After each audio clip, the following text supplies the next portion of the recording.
Hello to all my friends out there. Hi, you guys. Well, it's hot here. Today I was walking around the mall.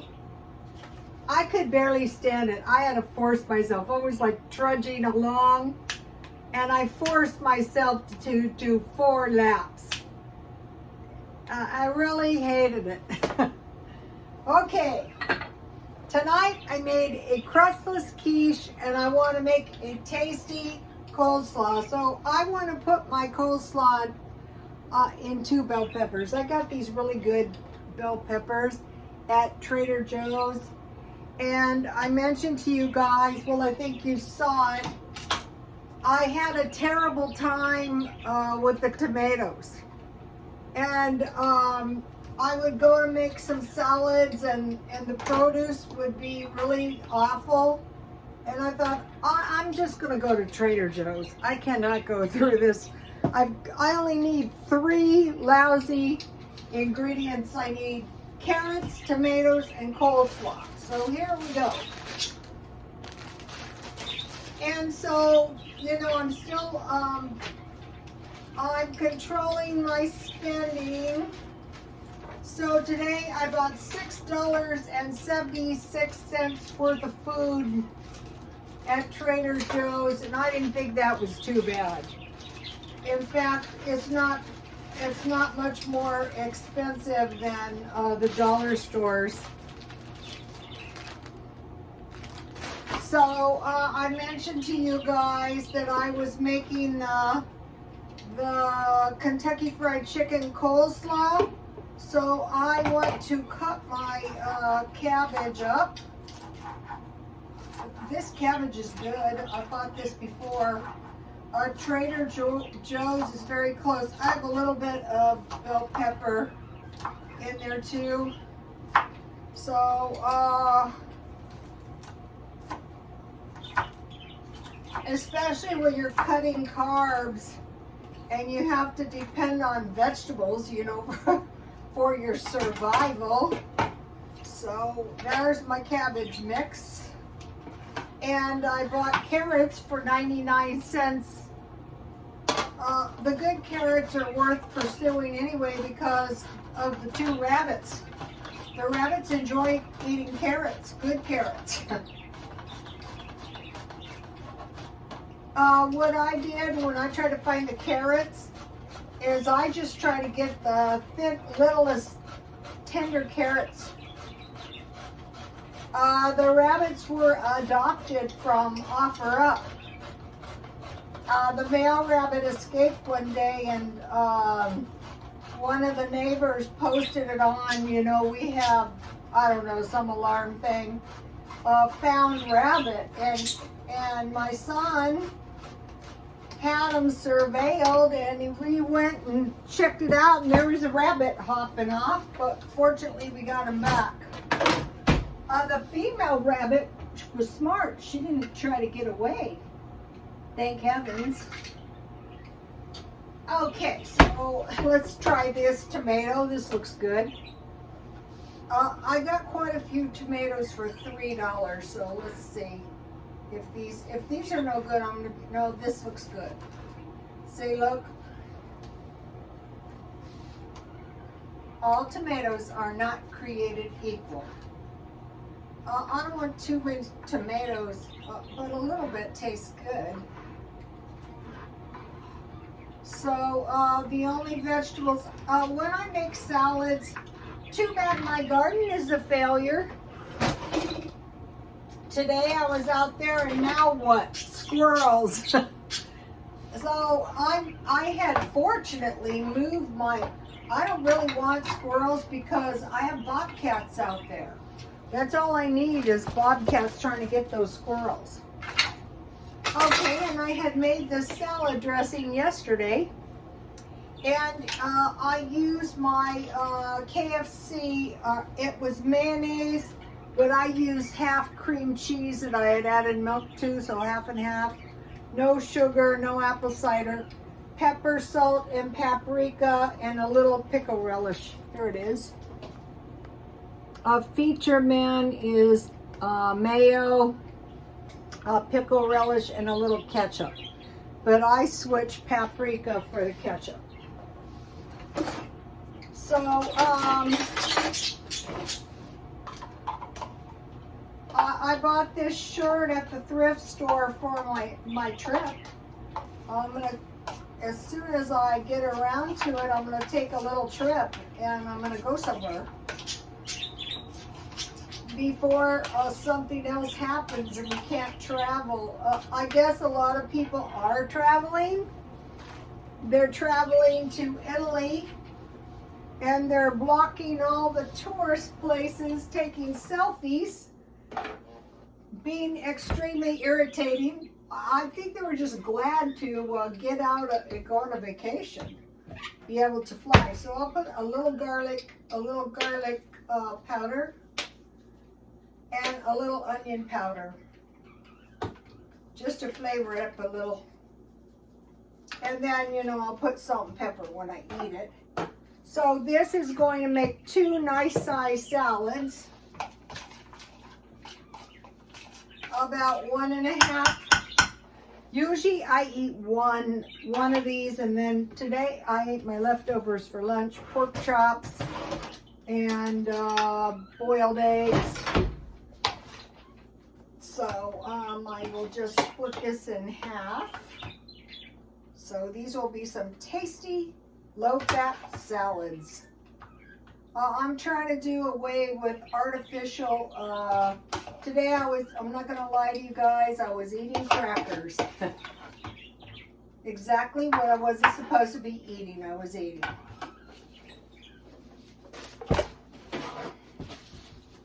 Okay.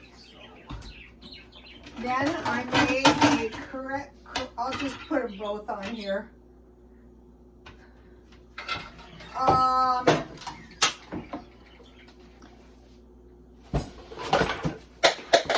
It's just too hot here to drive around in the heat and get food that is not worth eating. So I'm just probably going to be going to Trader Joe's for just, I don't need anything except for maybe a little produce. So here is my Crustless quiche. And I've given you guys this recipe a million times, but it is. So yesterday I spent $9.75 on non-foods, $1.70 on foods, and today $6.76 on food. So I'm going week by week, day by day, week by week. If I want to buy something, then, you know, I will probably buy it. I mean, if it's something I really want to buy, it's not going to break me. Okay, so I'm just going to probably eat about half of this.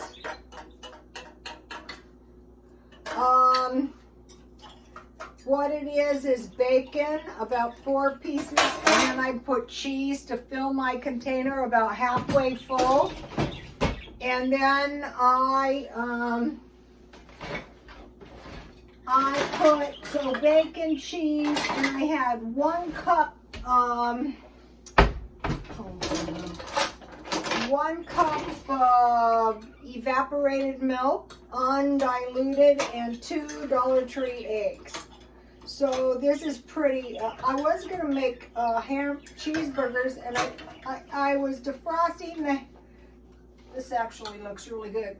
I was defrosting the hamburger and I dropped it on the floor. So I went, uh-oh, change of plans.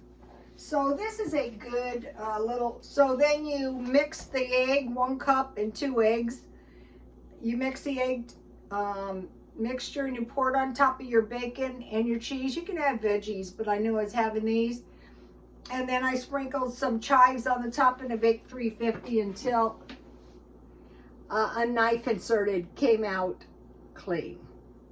So this is a good one. You could have ham and cheese. You could have broccoli and cheese. You could have veggies and no cheese.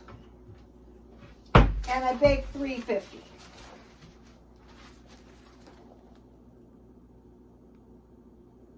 When I first started doing YouTube, Still not drinking tea, and I slept much better. I couldn't believe it. I was telling my son I must be allergic to that stuff, and I didn't realize it was the I didn't realize the tea was aggravating my insomnia. Okay, this is 2 things to prepare for what might come: water and famine. So here we have fires, so the utilities could go out, so we want to have water in the house.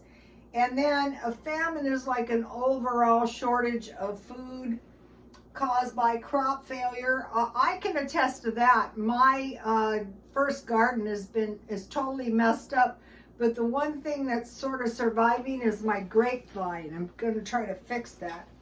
Wars can add to famines, like the grain in the Ukraine. Drought, no water. Pestilence. I told you we had rats in the city. Insects. I wouldn't count squirrels, but he had harvested something I grew, and he was on my bricks having breakfast. Storms. And one of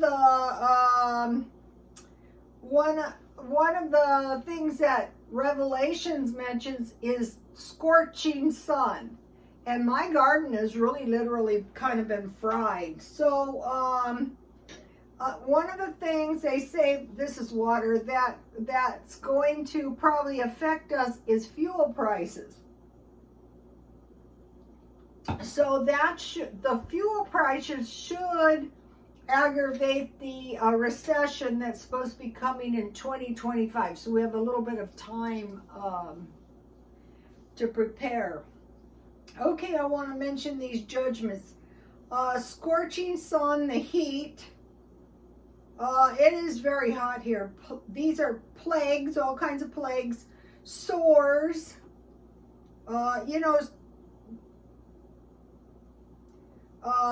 Death in the sea and rivers dried up, and earthquakes and hail. So we see those.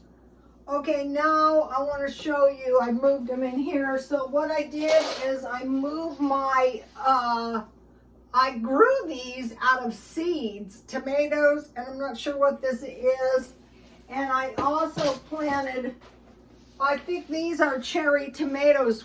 If I leave these out in back, the gophers will eat them. And so what I've been doing is just saving the seeds. These are cherry seeds, but it seems like the only seeds I've been saving are bell peppers. So what I'm planning on is a year-round garden. The first garden, the failure, I did plant that kind of early. Okay, I want to mention something about this alien stuff.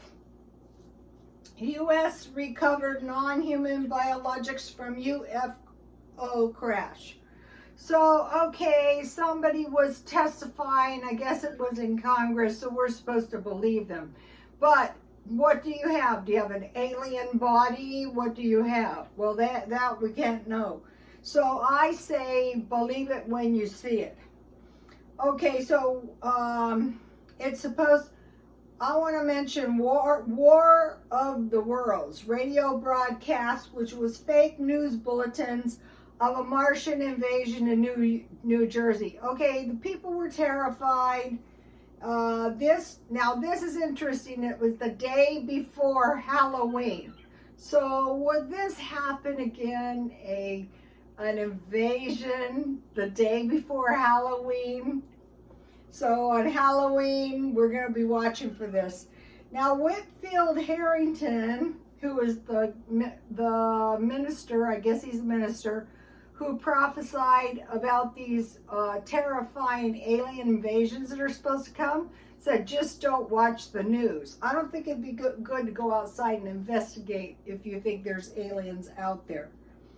Now, okay, last year, I think it was last year, we had the coronavirus. This year, what? The alien invasion? So, what this alien invasion could do was like terrify people to leaving the houses, to keep people in the house, to stop people from using fuel and, you know, like mess up our vacations and stuff. So also to like gain control. Also, like this alien invasion might be like total BS. So even if they say, okay, we're having alien spacecraft have landed and done all kinds of bad things, I am just going to take it with a grain of salt, because if there are aliens, they have been here the whole time. Now, another thing that is kind of interesting for you Bible believers, nowhere in the Bible is aliens, are the people of God warned of aliens. Okay, now these plagues,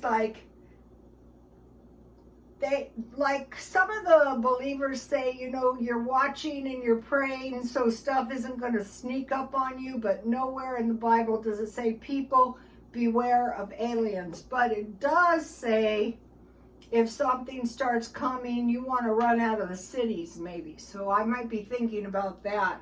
Like you're like a sitting duck. I mean, even if, you know, who knows what they might pull. So that is my input, more input on the aliens. I have been studying aliens for years. When I was working in the salons, my customers would regularly report alien encounters to me. I used to love it.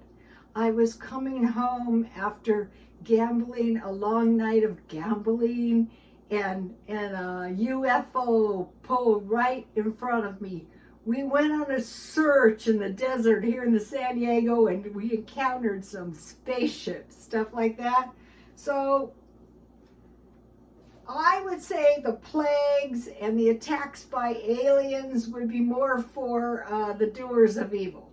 So if you're just like a regular person, probably the aliens don't have any good reasons for attacking you. Okay, unless they're very hungry. Okay, you guys, please like, comment, and subscribe, and God bless you all.